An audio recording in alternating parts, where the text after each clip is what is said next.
So, I think most of us in this room, we actually think we control our lives, right? We choose our own path, we live in a land of the free, and we make our own decisions, right? Well, maybe some of you share this opinion with me, but I actually think we don't. My name is Valeria, and I'm a 35-year-old skateboarder who developed the biggest community in the action sports industry based in love and camaraderie values. Yes, I'm 35, though I look like 20, I know. And I'm a skateboarder. I'm not a skilled Tony Hawk, gracefully killing it as a senior skater. I'm actually pretty clumsy and try not to die every time I step foot on my board. I didn't start skating as a kid. I actually started skating when I was 28 as an almost desperate measure while trying to quit alcohol and other really bad habits in my life. I'm the third generation of Armenian descendants born in Argentina after my great-grandparents escaped from the Turkish genocide. I haven't had an easy life, and when I was 20, I basically escaped from Argentina, and because I couldn't stand, my family situation was a bit out of control. I arrived to Madrid 15 years ago, alone and without no money, and I did every job I could find, and I tried to make the best out of it, but to be honest, the first 8 years, I struggled a lot, and I went through a lot of things, including addictions, including drugs, alcohol, and eating disorders. When I was 28, I decided to stop and uncomfortably dig inside me to see what was going on and why all those things were happening. And actually, in the process, I had to replace my negative leisure activities for positive ones, and that's how I started skateboarding when I was 28. I never really fitted in any of those roles, and society wants to put us in, not in school, not in high school, not in any of the corporate jobs I had, and definitely not now leading the biggest female movements in a boys' world like the action sports industry.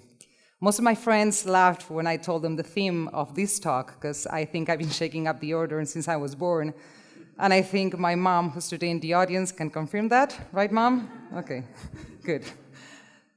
The thing is, if you grew up in a mainstream Western education like I did, chances are that you've been raised in a similar way that I did.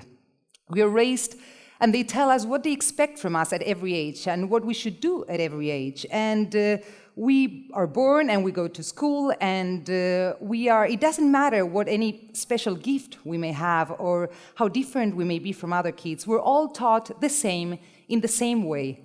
And since we were small, we tried to survive in this society where most of the times the meanest wins. And when we are kids, it's the toughest and the strongest for the boys and the prettiest and the meanest for the girls. And that not really ever changes. We grow up, we graduate, we find a job where we're only going to have 3 weeks vacation, and we're probably going to go to a place where everyone else is going.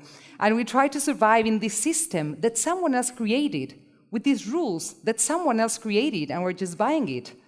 We vote for governors that openly lie to us. We buy whatever they tell us to buy. We eat whatever they tell us to eat. We believe whatever the manipulated media is selling to us, and we can't feel excited about things anymore. And at some point, we cannot hear or feel for ourselves. This is what I think they teach us, and this is how I think they've got us in control. We have dull lives. Bukowski once said, "Some lose all mind and become soul, insane. Some lose all soul and become mind, intellectual. And some lose both and become accepted." And this is what I think men are portrayed in society. They are beautiful, they're successful, they really like to rub oil in their chests, and they're really tough, they're alpha males, and rarely, and emotions and being sensitive, it's seen as a weakness. Boys are not really allowed to do that in society, or that's what they show to us. When it comes to women, it's as complicated or more. Among others, to women, they make us waste all our lives trying to achieve these ideals of youth and beauty and body image that are absolutely impossible to achieve because not even the people in the magazines look like that. And they use us a lot of the time like trophies, and we are highly objectified. And I think the main message I get as a woman from society is, do not love yourself. And I think this is linked to a deeper root in our society where small girls are dressed in pink and shouldn't get dirty and shouldn't do anything too dangerous. And boys are actually encouraged to do the opposite. But they could never express any emotion because that would be weak. And this is my industry. This is how I think a lot of the women in action sports are portrayed. And we got to the point that even some of the top athletes in the world think it's better to show their skin and their bodies than their skills. We're rarely shown doing something really dangerous or that requires high skill. The boobs and the ass still sell better because that's what they've been teaching to us, and that's what they've been showing to us for the past 80 years. We don't know any better, or that's what they think. And this is what I think we are. We're women, all shapes, all sizes. Thank you. Women, all shapes, all sizes, all colors. It doesn't matter. Getting together, having fun, doing whatever we want to, doing rad things. Getting together. I already said getting together, but I say it again. And I'm going to just give you some example. This is my friend, Cami. She's from Jamaica. She lives in New York, and she's one of the raddest longboarders in the world. This is Lacey Berker. She's one of the best street skateboarders in the world. This is my friend Nadia. She's from Switzerland, and she's an Olympian snowboarder. This is my good friend Amanda Powell. She's from America, and she's one of the best downhill skateboarders in the world. This is my friend Karina. She's from Switzerland, and she's one of the best wake surfers in the world. This is my good friend Sina. She's from Switzerland. She's a snowboard Olympian as well, and one of the raddest women I know. This is Cara from the Philippines, shot by my good friend Ishtar Backland. And this is Alexandra from Germany. She's one of the raddest female slackliners in the world. And these are just my friends. Call me crazy, but isn't this a little bit better than their boobs? Yeah, I thought so too. Back in the summer of 2010, we created this community called Longboard Girls Crew because we wanted to get more women into our sport, longboarding. For those of you who don't know, a longboard is like a longer skateboard, but it's a sport by itself and it has its own disciplines. We realized how much fun we had when a group of girls that usually rode with boys got together, and we wanted to create more of those situations. We started like something really local in Madrid, and then we shot these videos where we were portraying normal girls just doing something super fun. We were not jumping 20 stairs, we were not doing anything too crazy, we were just learning, but we were learning from each other, we were not competing. It was something fun and it was accessible, and that resonated in many women and men around the world, and that's how we got so many women stoked in longboarding, not showing an ass.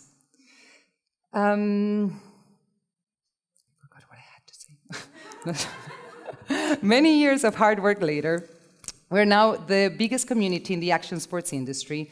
As Mitchell said, our videos have millions of views. We are present in almost 200 countries, and we have official crews and ambassadors in more than 70. I forgot. I'm sorry. If you don't mind for a second, maybe you can talk between each other, you can make out, or, something like that, or whatever,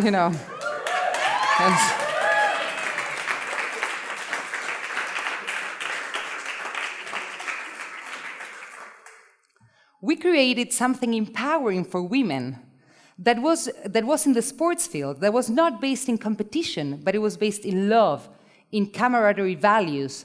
We broke the mold, doing something different than the established and what we've been told, and we acted with love. I've also realized that the bigger we got, the least happy some of the big boys in the industry were. All these men that has been leading the action sports industry since its beginning suddenly felt they were losing control, and we were just giving it away. We were giving, and we are giving, power to women not only through skateboarding and longboarding, but through that feeling you get when you step out of your comfort zone and you do something you never thought you would do. That feeling affects and resonates your whole life. It creates an empowering sense of freedom. For us, it's skateboarding. You choose your own. Still, this has not been an easy ride. Many people will try to bring you down, and people are really scared about things done in a different way.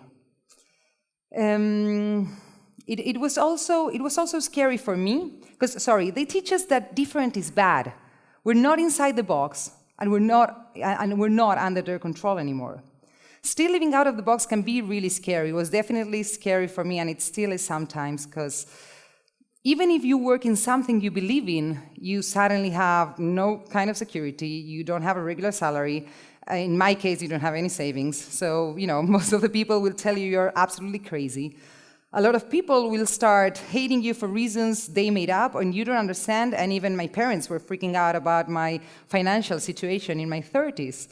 I mean, you already have enough dealing with your own fears of doing something like this. And you also have to deal with everyone else's fears projected on you. But the truth is, nothing ever felt so real in my life. My life never made as much sense as it does now. And of course it's difficult, but I work for change. I want to believe. I work to make a difference in the world every day. I work for many women I don't know, and I will never know. And I work hard and long hours. And of course sometimes I'm just, fuck it, let's just find a job and be normal and don't deal with all these things. But I believe so much in what I do, and I see the positive impact in society worldwide of what we're doing. I get the feedback daily on social media, on emails, and even on my trips and the girls' meet I organize. So I know this is what I have to do. And I always say that greatness comes to the thinkers and the changers, and the people that are not afraid to fight and work harder, even if that means fighting alone. It's time to wake up. Another thing, one of the most important things I realized with Longboard Girls Crew is that the bigger we got, the more together we got, the bigger we got, and the more together we got, really supporting each other and not competing. That makes me realize this, what we're doing in a longboard community, could actually be applied to every field of anything you can think of in the world. That we've been doing it all wrong all this time because that's what we've been taught. They make us think that there are so few spots for women in actions, in business, in politics, or in any field that's male-dominated, that we have to fiercely fight against each other in order to get any of those spots, when the truth was different all along. We were only gonna make it if we stick together. Because I believe that we, as women, and us as a society, have a much bigger power and potential than what they want us to believe. With what we're doing in our longboard community, we're actually inspiring people, we're inspiring women to use the same camaraderie values and apply them in their own field. Sheryl Sandberg, I don't know if you know her, it's Facebook COOs. She explains it perfectly in her book, Lean In. She tells this story about, I think it was 2004, these 4 female executives at Merrill Lynch. They would get together once a month and they would have lunch and they would talk about their careers and their expectations and their frustrations, and they realized that they couldn't really brag about themselves. But they could brag about their other 3 colleagues, and that's what they did. And after some time, their 4 careers flourished. They all got to their executive directors' positions. The queen bee was banished and the hype was restored. The world is changing fast and the collective consciousness is awakening because we all are. The market is changing because we are, and it's time, and now it's the time to start doing things in a different way than established. It's time to shake things up, but not in an angry way or with fear. I've come to the realization that very angry people, in the end, they only want to fight, and fear has broken more dreams than actually trying. I don't want to change things. I want to learn, I want to educate, I want to inspire and be inspired by. We all have our personal baggage, but we gotta let go in order to get things done, and most importantly, be happy. It doesn't matter where you come from, and despite whatever life has put you through. Sorry, sorry. Despite what life has put you through, we can all work for change. We should all work for change. It's time to unlearn what we've been taught and start doing things in a different way. It's time to shift. Today, the real biggest revolution is love. Be revolutionary. Thank you.